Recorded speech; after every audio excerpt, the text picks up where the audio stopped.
Et si, en 2026, l'IA ne se jouait plus seulement dans les labos de la Silicon Valley, mais dans les sommets internationaux, les tribunaux européens et sur votre ordinateur au quotidien?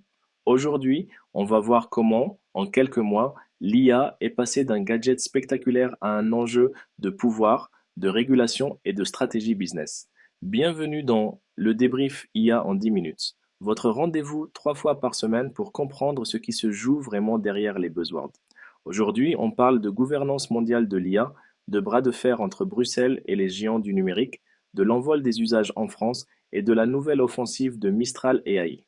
Installez-vous bien, on démarre. Première actu, le sommet mondial de l'IA à New Delhi. Les 18 et 19 février, une centaine de dirigeants politiques et de patrons de la tech se sont retrouvés en Inde. Sur scène, Emmanuel Macron, Narendra Modi, Antonio Guterres pour l'ONU et les PDG de Google, OpenAI, Meta entre autres. Le message fort vient du secrétaire général de l'ONU. L'IA ne doit pas être laissée aux caprices de quelques milliardaires. Autrement dit, la gouvernance de l'IA ne peut plus dépendre uniquement des décisions d'une poignée de patrons de la tech. De son côté, Sam Altman, patron d'OpenAI, parle d'un besoin urgent de règles pour encadrer le développement de l'IA. Ce n'est plus seulement la société civile ou les chercheurs qui réclament des garde-fous. Ce sont aussi ceux qui construisent les modèles les plus puissants. L'Inde profite de ce sommet pour afficher une double ambition: devenir un pôle majeur de l'IA mondiale et pousser pour une régulation qui laisse de la place à des alternatives aux géants américains et chinois. Pourquoi c'est important pour vous, pour vos organisations? Parce que ce sommet marque un basculement. La régulation de l'IA devient un sujet de diplomatie et de puissance, comme l'énergie ou l'armement. À moyen terme, cela va se traduire par des standards, des contrôles, potentiellement des obligations de transparence sur les modèles et leurs données. Les entreprises qui anticipent ces cadres sortiront gagnantes, notamment sur les marchés publics et les grands contrats internationaux. Deuxième actu, l'offensive de la Commission européenne contre Meta et Google. Dans la foulée de ce contexte international, Bruxelles sort les crocs. La Commission européenne a lancé 2 procédures contre Meta et Google pour des pratiques jugées potentiellement anticoncurrentielles dans l'IA générative. L'enjeu? Vérifier si ces acteurs n'utilisent pas leur position dominante existante, moteurs de recherche, réseaux sociaux, publicité, pour verrouiller le marché émergent de l'IA générative. Typiquement, en intégrant leurs IA partout, en favorisant leurs propres services dans les résultats ou en rendant plus difficile l'accès aux utilisateurs pour les concurrents. Les risques pour Meta et Google sont sérieux, des amendes pouvant aller jusqu'à 10% de leur chiffre d'affaires mondial, et surtout des obligations de modifier leurs pratiques. Des mesures conservatoires pourraient même être décidées rapidement si la Commission considère qu'il y a un danger immédiat pour la concurrence. Pourquoi ça compte pour l'écosystème? Parce que c'est une application directe de l'esprit du Digital Markets Act à l'IA. L'Europe essaie clairement d'éviter que le marché de l'IA générative soit capturé par 2 ou 3 géants. Pour les entreprises européennes, ça peut ouvrir des fenêtres d'opportunité. Plus de place pour utiliser des solutions alternatives, plus de marge de négociation et potentiellement des écosystèmes plus ouverts, avec moins de dépendance à un seul fournisseur.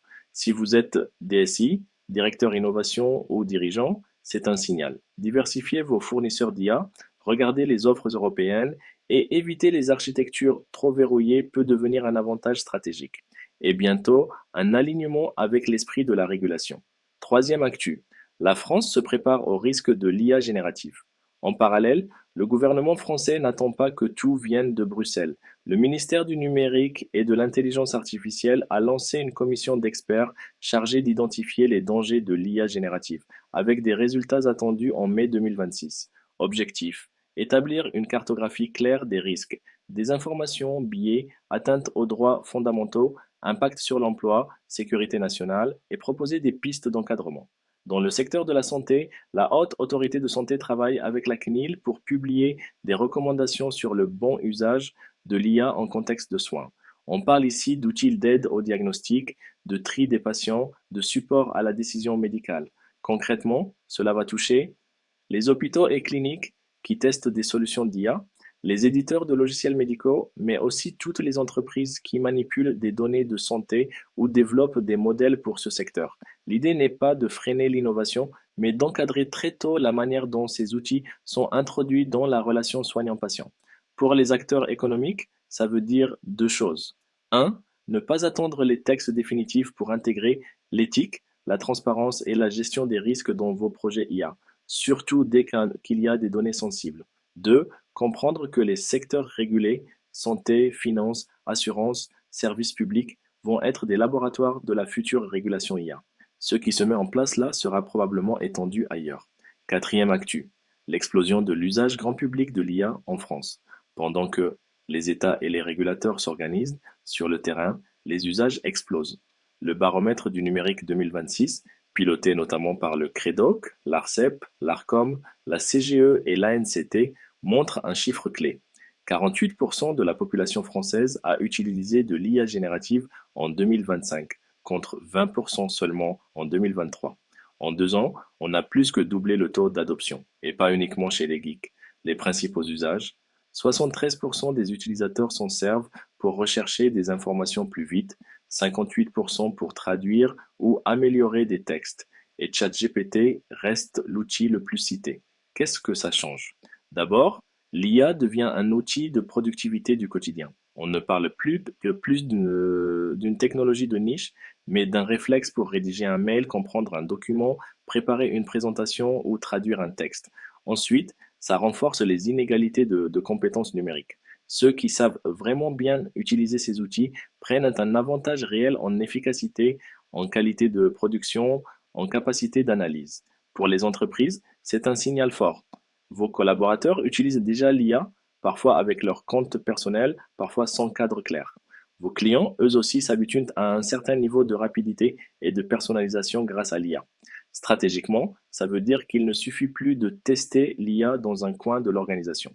Il faut cadrer les usages internes, sécurité, confidentialité, propriété intellectuelle, former massivement aux bons usages et repenser vos produits, services et parcours clients en tenant compte de ce nouvel environnement où l'assistant IA est toujours à portée de clic.